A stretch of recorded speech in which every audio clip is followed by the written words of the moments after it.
Muy bien, abran su Biblia por favor a Primera de Samuel capítulo 25. Primera de Samuel capítulo 25. Vamos a ver aquí a tres personajes en esta historia que nos van a enseñar algunas cosas importantes para nuestro caminar cristiano. David, Abigail y Nabal. ¿Verdad? Entonces vamos a orar una vez más. Pero, Padre Celestial, al abrir tu palabra, como siempre, pedimos que tú nos dirijas por el poder de tu Espíritu a través de ella. Y Señor, nos enseñe las cosas que quieres que veamos en ella en esta noche. En el nombre de Cristo Jesús. Amén. Muy bien, pues hasta ahorita hemos estado siguiendo la vida de David. Hemos estado siguiendo sus diferentes pruebas, la tribulación por la que lo está metiendo Saúl, las persecuciones de las que ha sido objeto, ¿verdad? Y la semana pasada en particular, en el capítulo 4, vimos a David haciendo honor a su título de un hombre conforme al corazón de Dios.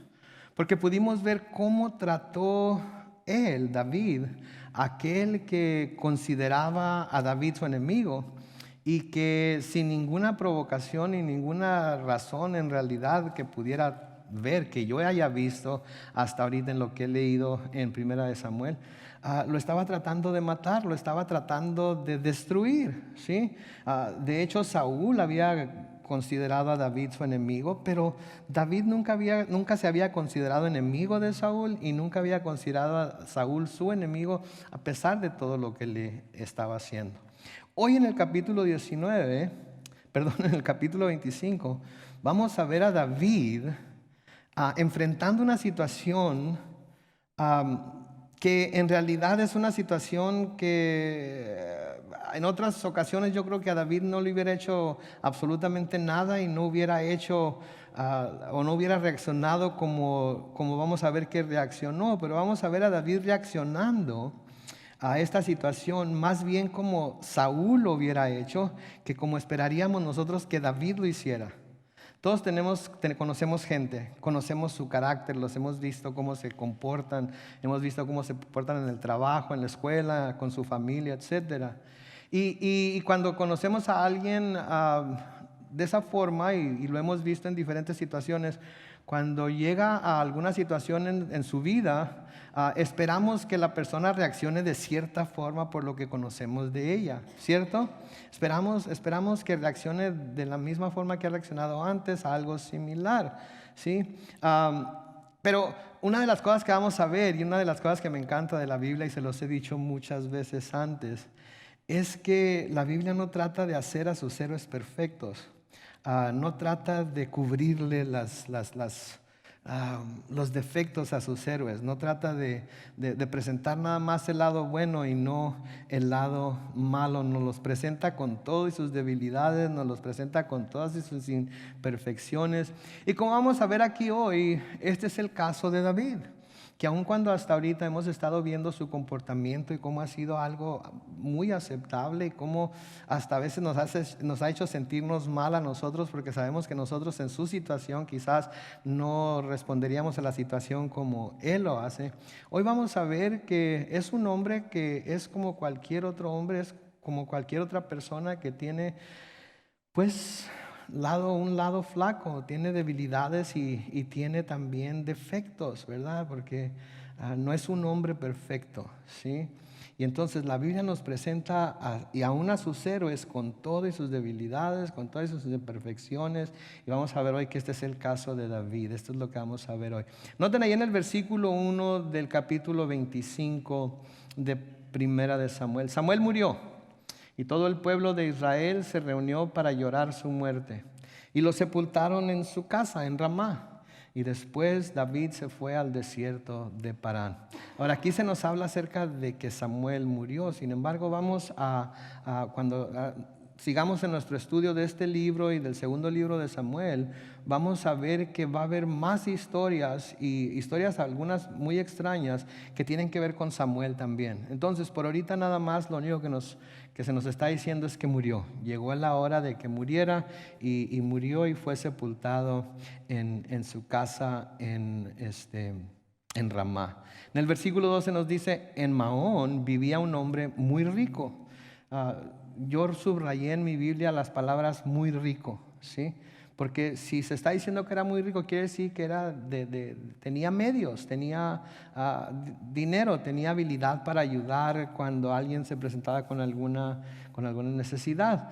Noten que sigue diciendo ahí, con una gran hacienda en Carmel, donde tenía 3,000 ovejas y 1,000 cabras. Y en esos días estaba trasquilando las ovejas. Trasquilar las ovejas quiere decir cortarle la lana.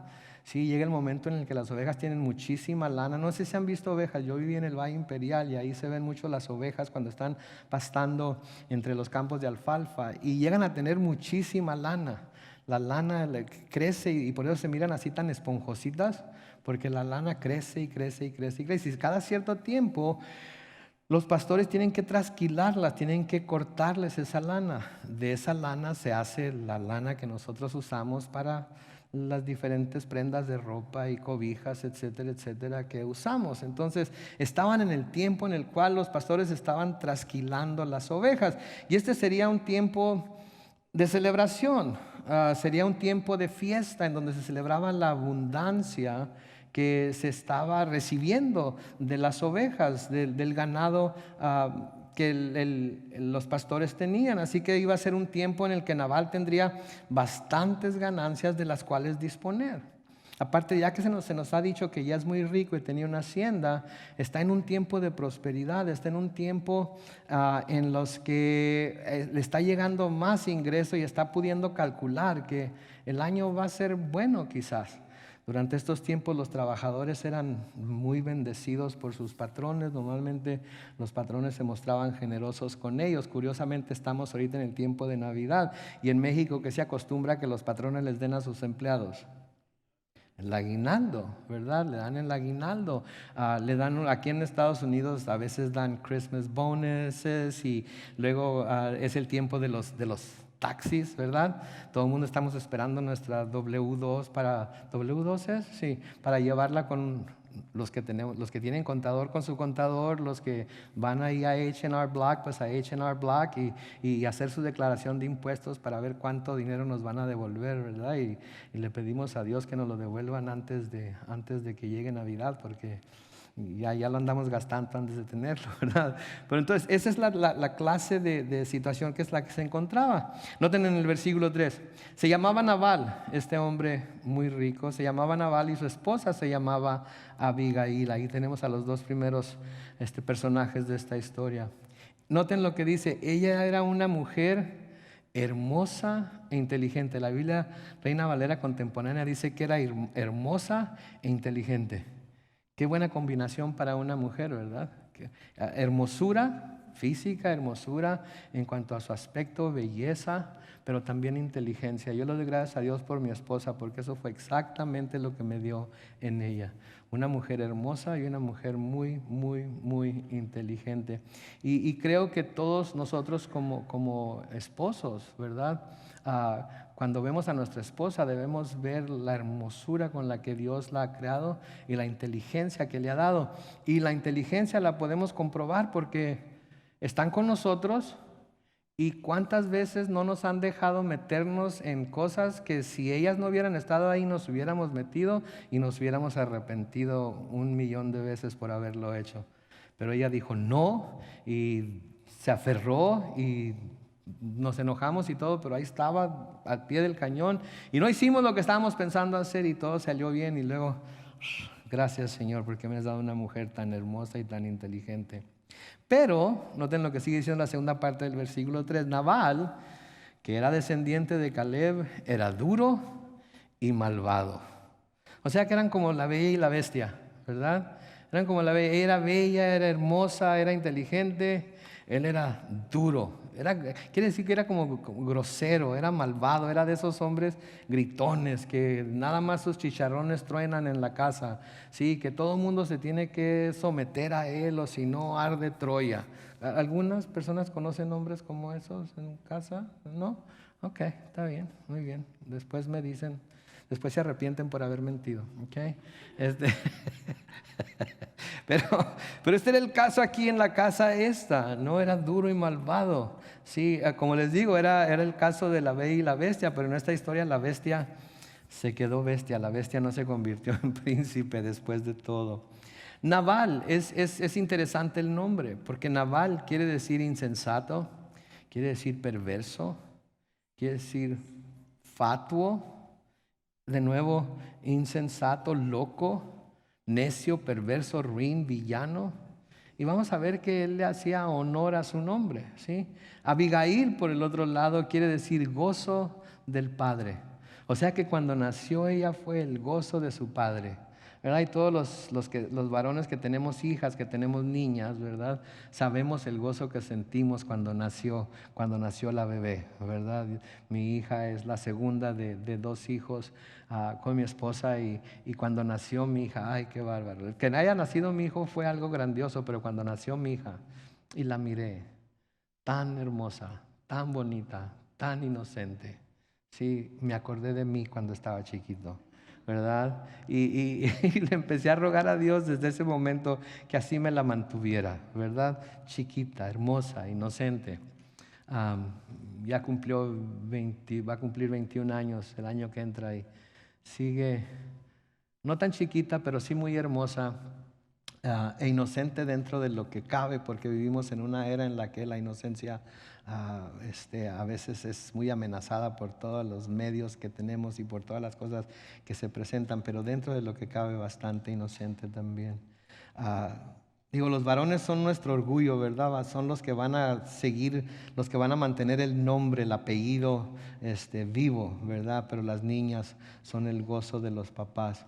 En el versículo 4 dice: David, que estaba en el desierto, supo que Nabal estaba trasquilando a sus ovejas.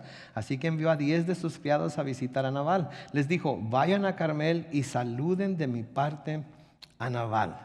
Donde David se da cuenta entonces, como pastor de ovejas que era, se da cuenta o se le dice que Nabal estaba trasquilando sus ovejas, se da cuenta que estaba en una posición de poder ayudarles a él y sus hombres con las necesidades que ellos tenían, especialmente a la luz de lo que ellos, los hombres de David y David, habían hecho por los pastores de Nabal, porque vamos a ver que David y sus hombres le prestaron un gran servicio a Nabal y a sus pastores. ¿Sí? Noten el versículo 6, díganle, David diciéndole a sus hombres, que la paz sea contigo y con tu familia, que la paz sea con todas tus posesiones. Por medio de tus pastores que han estado con nosotros, he sabido que estás trasquilando tus ovejas. Los hemos tratado bien y nada les ha faltado en todo el tiempo que han estado en Carmel. Pregúntales y te lo dirán, dice en el versículo 8. Espero que estos jóvenes sean dignos de tu bondad, los jóvenes que David estaba enviando, y lleguen a ti en buen momento. Por favor, dales lo que tengas a la mano, así ayudarás a tu hijo David. Noten cómo David, de una manera muy respetuosa, muy pacífica, le pide a Nabal ayuda basado en lo que él y sus hombres han hecho por él. ¿Sí? Habían cuidado de los pastores de Nabal, habían cuidado de sus ovejas, vamos a ver más adelante. Habían cuidado para que no le faltara ninguna de sus posesiones y no perdiera nada, ni a ladrones, ni animales salvajes, para que pudiera tener el momento de prosperidad que ahorita está teniendo. ¿Sí? Y noten cómo David no le pone precio a lo que él y sus hombres han hecho por Nabal y por sus propiedades. Sí, digo, con la cantidad de hombres que tenía David con él, ¿se acuerdan cuántos hombres traía David con él? 600. 600 hombres traía David con él. Entonces, con la cantidad de hombres que traía con él y viendo lo que habían hecho por Nabal, hubiera podido demandar de Nabal, ¿sí?, que le cumpliera esta solicitud, que le cumpliera esta petición que estaba haciendo. ¿Qué iba a hacer Nabal? ¿Verdad? Este es un ejército básicamente, y han hecho un buen servicio para con él, y ahora el jefe del ejército le está pidiendo que les ayude con algo, lo que tenga a la mano le está diciendo, no le está pidiendo una cantidad así fuerte o algo, le está diciendo lo que tengas a la mano con lo que nos puedas ayudar, ¿sí? Yo creo entonces que Nabal hubiera hecho muy bien en decir, ok, tengo abundancia, puedo compartir con ellos. Noten el versículo 9, los jóvenes que envió David llegaron con Nabal y le dieron el mensaje que llevaban y luego guardaron silencio. Noten, le dicen lo que David había dicho y luego se quedan callados esperando la respuesta de Nabal. Ahora de nuevo, David había hecho algo bueno por Nabal. Eso es importante que lo reconozcamos. Andaba en el desierto y al ver a los pastores de Nabal y sabiendo que había hombres malos que podrían atacarlos, robarle las ovejas o animales salvajes, se las podían comer, empezó a servirles como guardia de seguridad. Decidió que estando ahí donde estaba no perdía nada con ser uno de los guardias de seguridad, pensando que cuando llegara este tiempo de trasquilar las ovejas, Nabal se mostraría agradecido para con ellos. ¿Sí? Y esto es lo que se esperaría de nuevo de un hombre sensato, un hombre agradecido, pero como ya sabemos, Nabal era todo lo contrario, era duro y malvado, nos dice el versículo 3. Ahora noten la respuesta de Nabal en el versículo 10. Y Nabal les respondió, ¿y quién es David? Bueno, sabemos que sabía quién era David porque hasta conoce el nombre de su papá. Noten la segunda parte. ¿Y quién es David? ¿Quién es ese hijo de Yesé? No está preguntando quién es porque no conozca, no sepa de él. Está preguntando como quién se cree que es David. Y luego noten lo que sigue diciendo. Hoy día hay muchos criados que andan huyendo de sus amos. Entonces Nabal sabía que David andaba huyendo de Saúl. Y quizás esto fue lo que lo hacía menospreciar a David como lo estaba haciendo. Hey, si anda huyendo de Saúl, solo es cuestión de tiempo y Saúl lo va a alcanzar, le va a dar su merecido, así es que no tengo por qué preocuparme por él. No tengo por qué darle absolutamente nada. ¿Sí? En cualquier momento Saúl lo alcanza y le da cuello y ya no hay nada por qué preocuparse. Luego noten lo que dice en el versículo 11. ¿Acaso voy a quitarles a mis esquiladores el pan, el agua y la carne que he preparado para ellos y dar todo esto a gente que no sé ni de dónde son? No, de Nabal usa a sus hombres y su supuesta bondad hacia ellos para justificar el no mostrar agradecimiento a lo que David ha hecho por él. ¿Sí? Pone a sus hombres como pretexto y hace creer que se está preocupando por sus hombres y que lejos esté de él darle a David lo que sus hombres necesitan. Ahora es curioso porque en la versión Reina Valera 60, que estoy seguro que es la que están leyendo la mayoría de ustedes, en este mismo capítulo y en este mismo versículo, noten lo que dice Nabal. He de tomar yo ahora, ¿qué dice ahí? Mi pan, mi agua, ¿sí? Y la carne que he preparado para mis esquiladores y darla a hombres que no sé de dónde son. No, tener considera todo esto suyo. Está hablando en la versión Reina Valera contemporánea de compartirla con sus hombres, pero está viendo que lo que está dando es primeramente ¿de quién? De él. Entonces no es que le quiera dar a sus hombres, aunque sí les va a pagar por el servicio que están haciendo, por el trabajo que están haciendo. Pero no le quiere dar a David ninguna ayuda, no quiere darle a él nada, simplemente porque no quiere perder ese dinero que significa darle a David la ayuda que está pidiendo. Ahora, la Biblia es muy clara en la actitud que debemos tener para con quienes tienen necesidad de nuestra ayuda. La Biblia es muy clara. Si no deja duda de que el Señor nos llama a través de su palabra a ayudar a los necesitados, a ayudar a los menos afortunados que nosotros. Si por ejemplo Pablo les escribe a los romanos en Romanos 12 y el versículo 13, ayudemos a los hermanos necesitados, practiquemos la hospitalidad. Ayudemos a los hermanos necesitados, practiquemos la hospitalidad.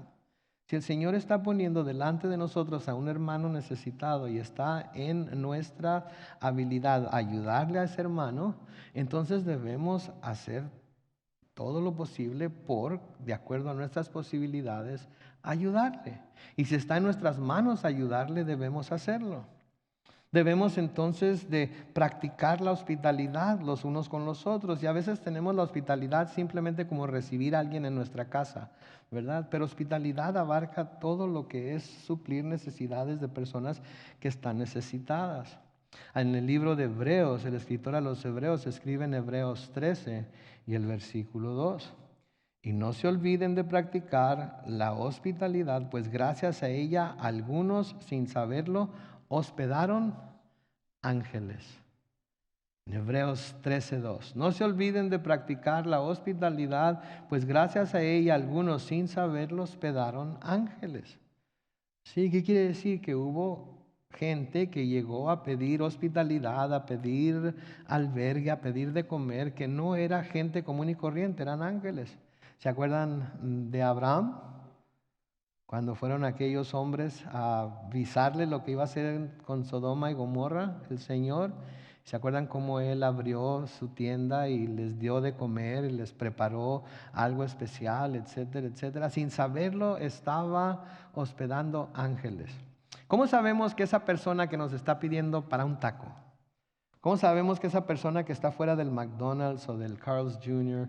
diciendo que tiene hambre no es un ángel del Señor que Él ha enviado para poner a prueba nuestro corazón de hospitalidad o nuestro corazón de dar o no, de si estamos dispuestos a ofrecer de lo que nosotros tenemos, de las bendiciones que nosotros tenemos a esas personas? Sí, el apóstol Pedro escribe también en Primera de Pedro, capítulo 4, los versículos 9 al 10. Bríndense mutuo hospedaje, pero no lo hagan a regañadientes. Pongan cada uno al servicio de los demás el don que haya recibido y sea un buen administrador de la gracia de Dios en sus diferentes manifestaciones. Si la gracia de Dios se manifiesta a nosotros en diferentes formas, se manifiesta en dones espirituales que cada uno de nosotros tenemos. Y digo que cada uno de nosotros tenemos porque estoy seguro que todos y cada uno de nosotros tiene algún don espiritual que Dios le ha dado para usar dentro de la iglesia para bendecir a sus hermanos. Estoy completamente seguro que usted no lo haya descubierto o que usted no haya todavía querido usarlo para ese propósito. Ese es entre usted y Dios. Pero estoy completamente convencido de que Dios nos ha dado dones espirituales a todos que podemos usar dentro de la iglesia. Y Dios nos ha dado también ¿dónde se cambió todo ahí? Ok, y Dios nos ha dado también bendiciones materiales para que las compartamos con aquellos de nuevo que son menos afortunados que nosotros. ¿Sí? Ahora, hay gente a la que Dios le ha dado más que a otros, ¿verdad? Hay gente a la que Dios definitivamente le ha dado más que a otros. A cada uno Dios le da conforme a su perfecta voluntad. Sí, si a mí no me ha dado mucho, sabe que quizás porque soy un mal administrador no lo voy a cuidar como debería o no lo voy a usar como debería y nomás me da lo que necesito. Pero Dios da definitivamente a todos de acuerdo a su perfecta voluntad.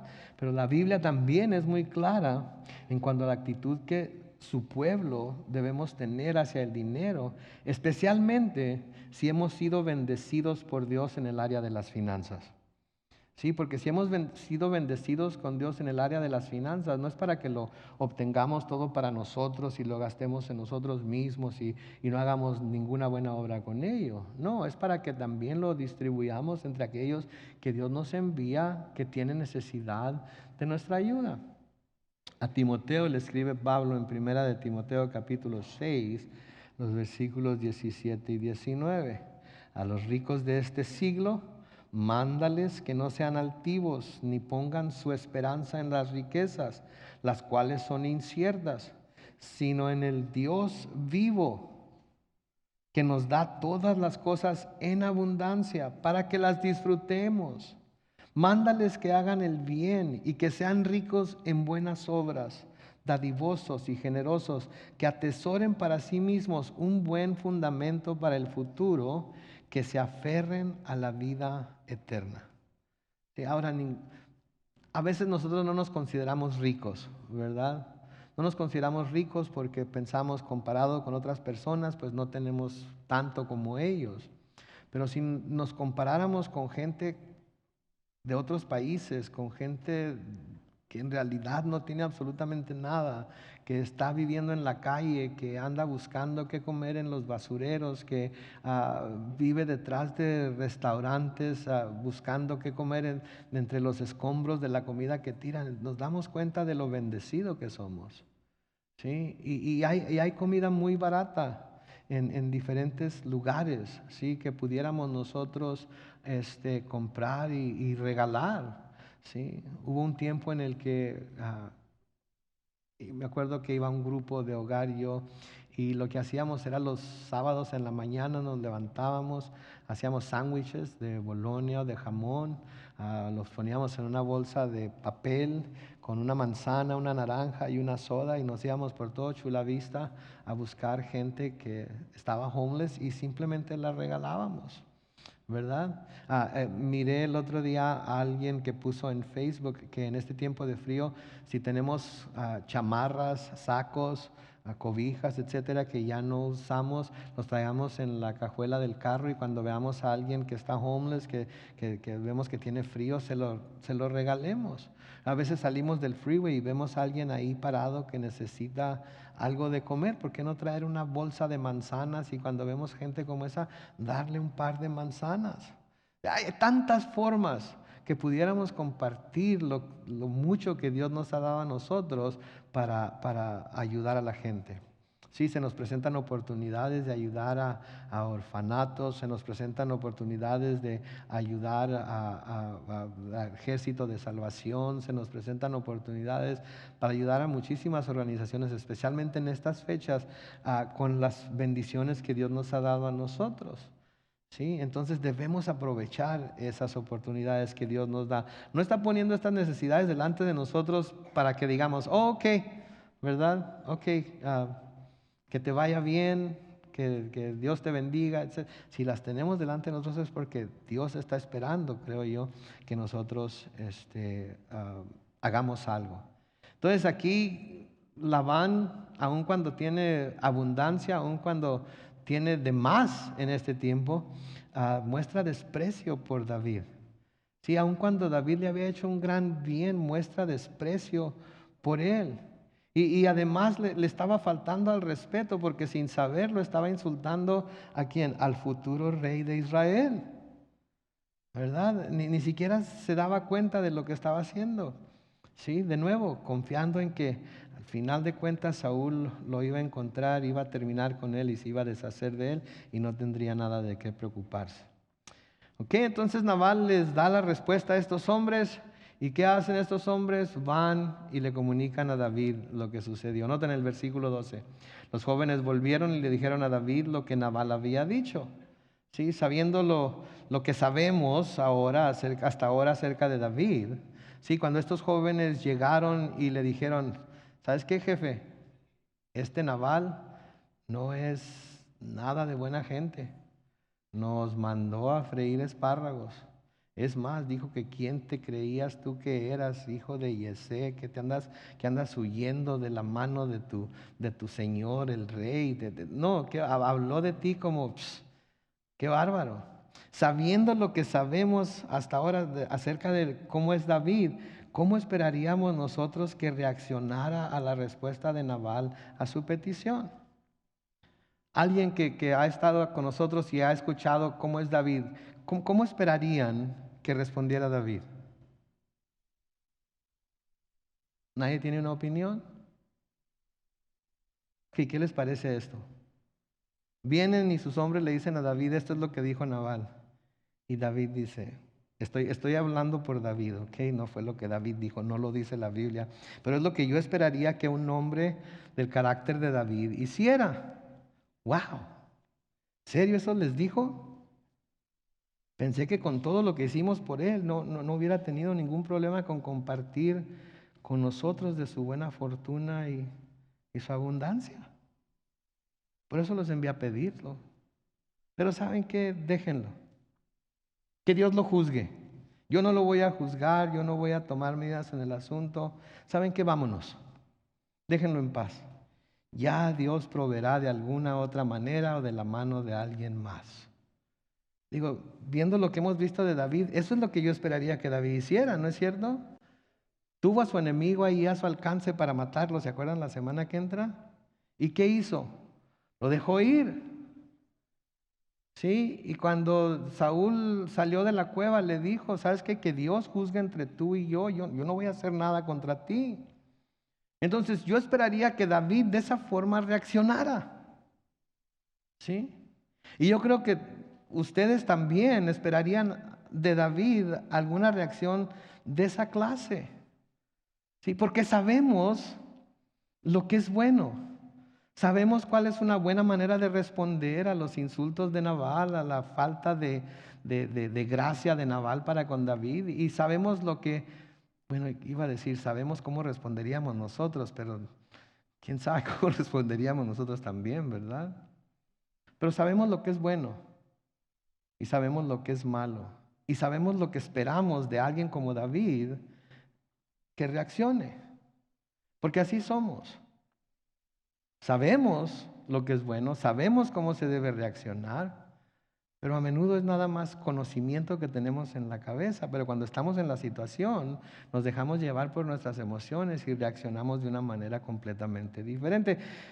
Diríamos que reaccionamos como Saúl, o quizás como David en este caso. Porque noten lo que dice el versículo 13, después de que sus hombres le dicen a David lo que Nabal dijo. Entonces David dijo a sus hombres: tomen sus espadas. Y todos ellos lo hicieron así, lo mismo que David. Y salieron tras David como 400 hombres, dejando con el bagaje a 200 de ellos. Noten la primera reacción de David aquí: agarren sus espadas. ¿Para qué les pediría que agarraran sus espadas? ¿Qué creen que estaba pensando hacer David después de que le dijeron lo que Nabal había dicho? Iba a ir a darle cuello. Iba a ir a vengarse de él. ¿Sí? Iba a hacer lo mismo que Saúl había querido hacer con él. Y lo mismo que Saúl hizo cuando se dio cuenta, ¿se acuerdan en el capítulo 22, los versículos 16 y 17? Cuando Saúl se da cuenta de que Ahimelech, el sacerdote de la ciudad de Nob, había dado pan a David cuando David huyó a esa ciudad de Nob. En primera de Samuel 22, los versículos 16 y 17 dice: pero el rey dijo: puedes estar seguro, Ahimelech, que tú y toda la familia de tu padre morirán. Y dirigiéndose el rey a los guardias que los rodeaban, les ordenó: maten a los sacerdotes del Señor, y también ellos le son fieles a David, pues sabían que él huía de mí y no me lo hicieron saber. Eso era como reaccionaba Saúl. No era como esperaríamos que David reaccionara, por lo que hemos visto ya del carácter de David. Pero noten, David se siente irrespetado. Su orgullo ha sido lastimado. Siente como que un don nadie para él lo está haciendo menos. Y deja que esos sentimientos rijan en su corazón y lo lleven a tomar la decisión que va a tomar. Noten, David no va a consultar a Dios para que Dios le diga lo que tiene que hacer. No va a orar para que Dios le ayude a lidiar con la situación.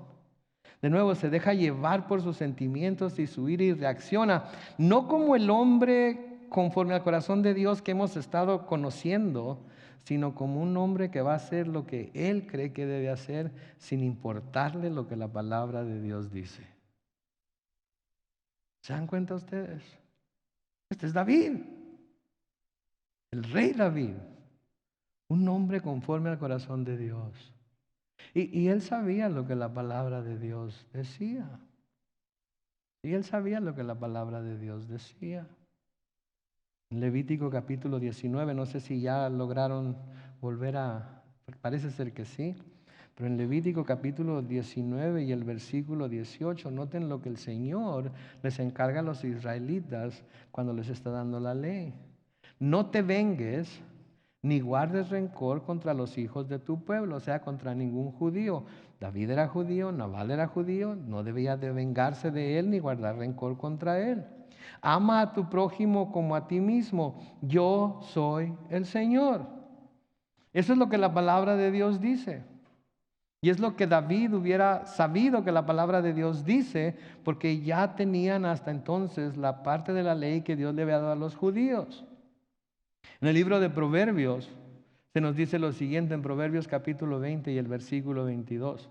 Nunca digas, me voy a vengar. Mejor deja que el Señor lo haga por ti. ¿No era esto lo que había estado haciendo David hasta ahorita? Él había estado dejando que el Señor juzgara entre él y su enemigo. Había decidido que él no iba a hacer nada en contra de él. Lean esto conmigo, Proverbios 24, versículo 29. No digas, le haré lo que él me hizo, le daré a ese hombre lo que se merece. ¿Se dan cuenta ustedes?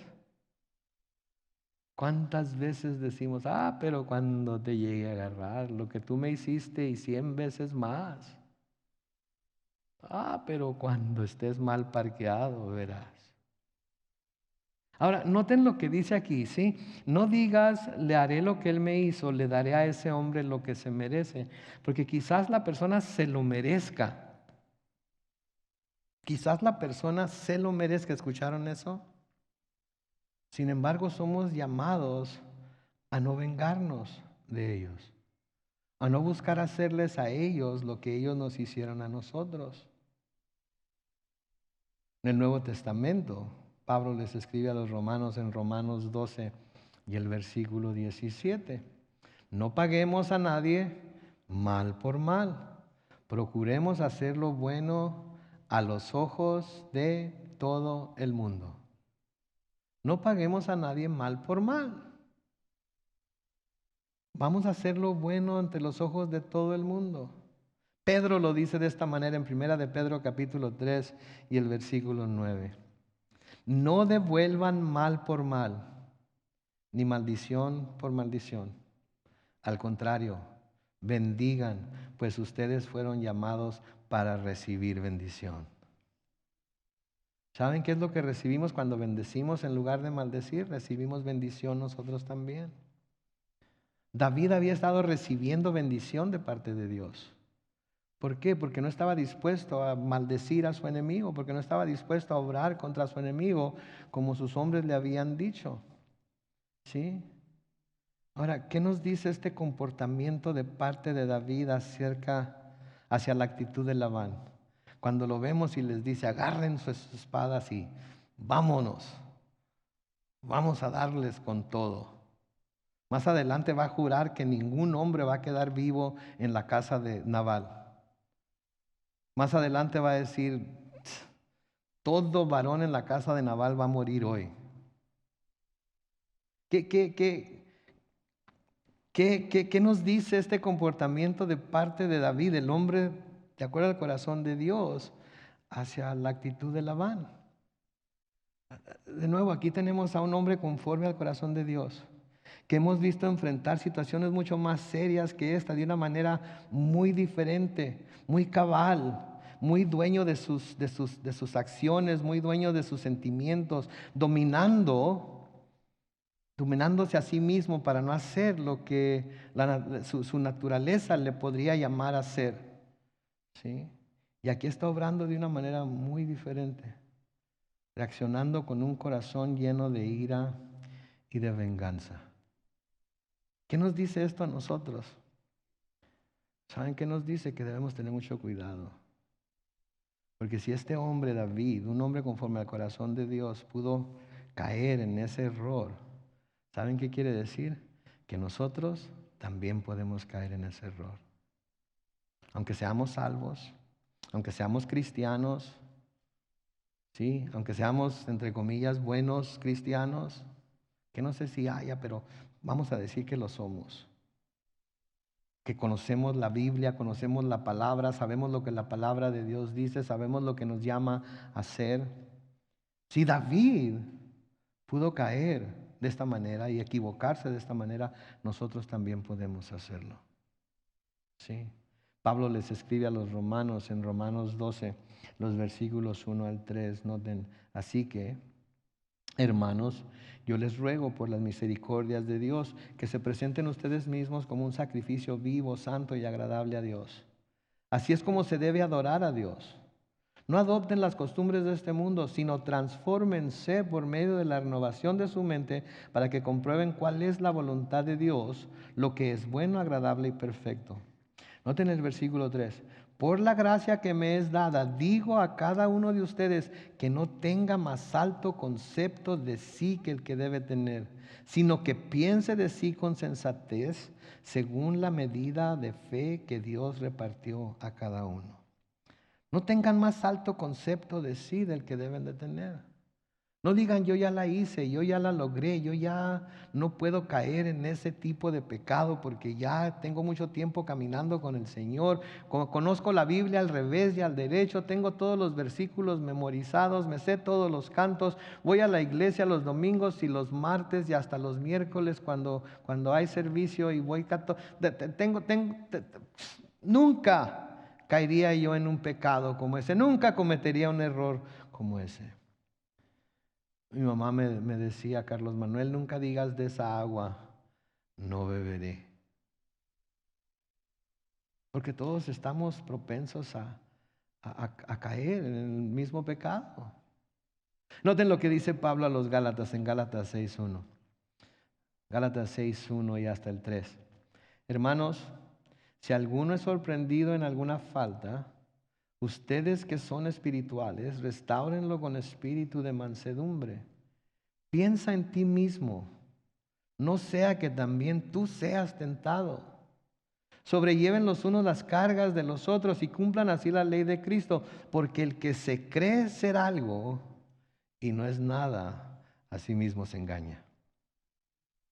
El que dice en su propio corazón, oh, yo ya la hice, yo ya tengo todas las respuestas, yo nunca podría caer en ese pecado, yo nunca podría caer en ese error.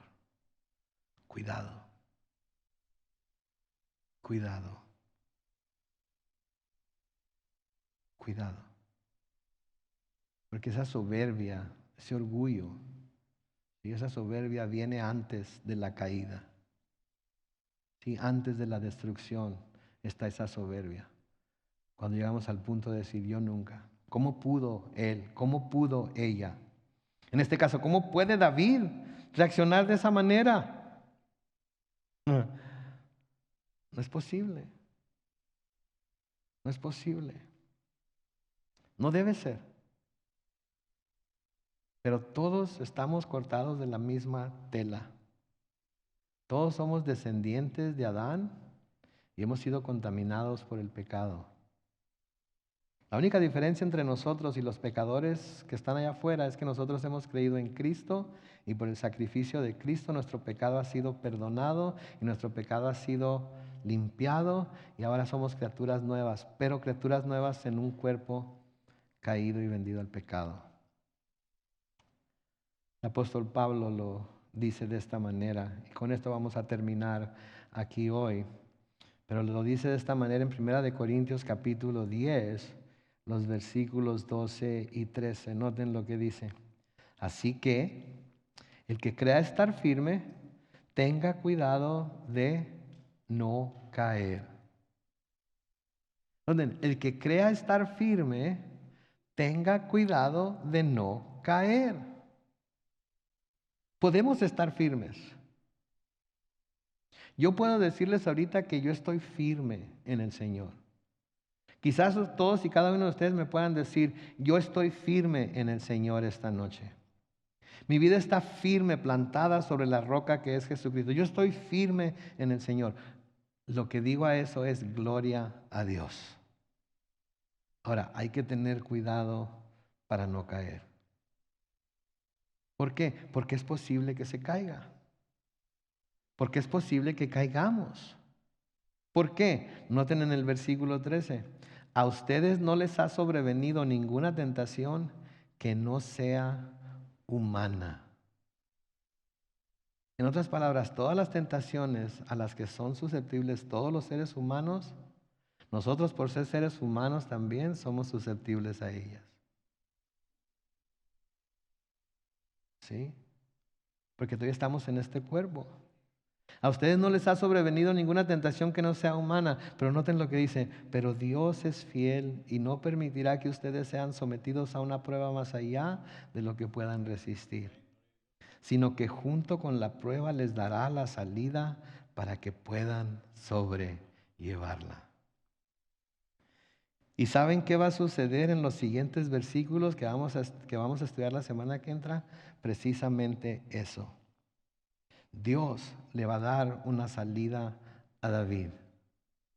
Dios le va a ofrecer una salida a pesar de las amenazas que está haciendo y que va a hacer, a pesar de que jura que todos los hombres en la casa de Nabal van a morir, a pesar de que David se siente justificado en lo que va a hacer. Dios le va a dar la manera en la que pueda salir de lo que está planeando hacer y no llegar a un pecado mucho más grande del que ya está cometiendo con planear lo que está haciendo. Y ese es el Dios al que servimos.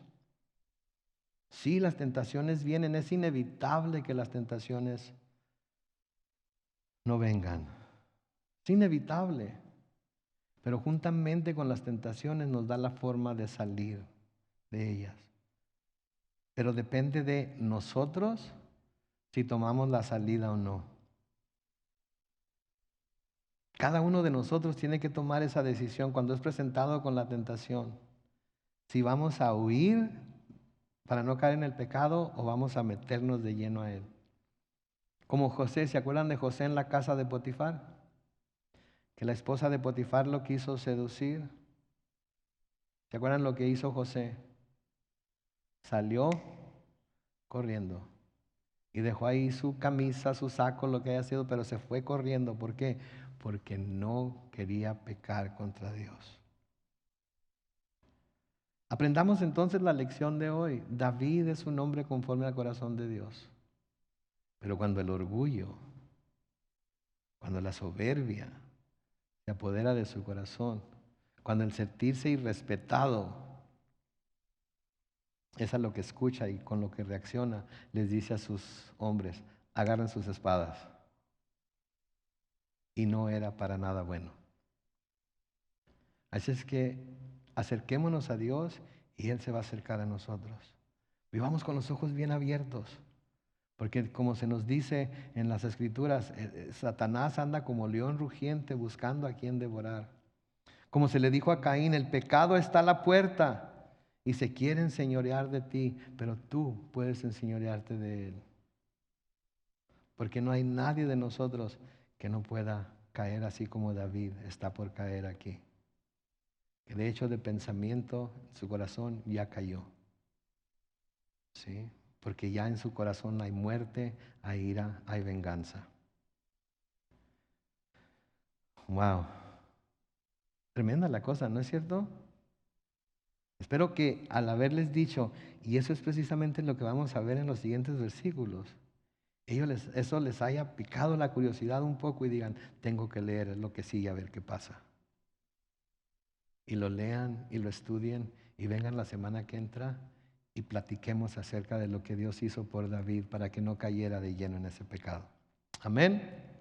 Vamos a orar.